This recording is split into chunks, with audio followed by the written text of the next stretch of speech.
you so much for your time today, and congratulations on such a fantastic piece of work. And I was just curious for you, was it fun to make a movie about the making of a movie? It's, you know what, if Or this, is it daunting? it's very daunting. Thankfully, this wasn't really about the production of a movie. Sure. So you don't have to deal with, oh, that's an antique 10K we're wheeling into a shot kind of stuff. Right. It's a movie about the creative process, and as someone who's worked in Hollywood for a long time, there's a lot that I recognized about that process. But, you know, it asks the question, where do stories come from? And I think that's Right. always a good question.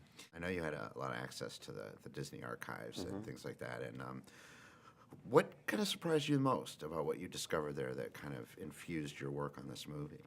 I think one, the tapes that she insisted on you know, having a recording device in the room so that if she made a point, it was going to be recorded.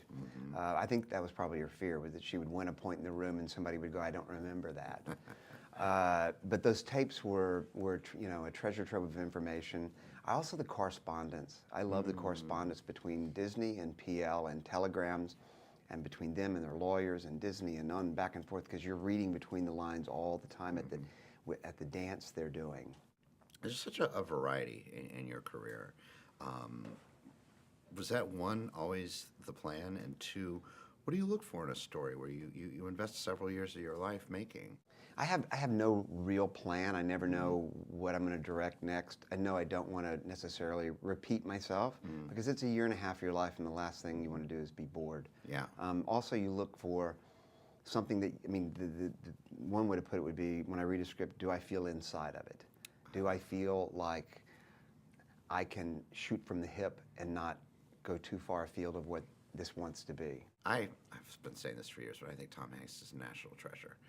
And Absolutely. what did you take away working so closely with him that makes him so special? Or is it even hard to quantify? It's really hard, but you know, the thing is, he's a really nice person. He's a really smart person. He's a great partner. He's deferential to you and your wishes and puts the actor hat on, even though he's obviously an award-winning producer and director and mogul in his own right. He's the guy who's there as an actor, and he wears that hat, and he wants to be your partner in this, but he wants to give you what you need. And he's fantastic.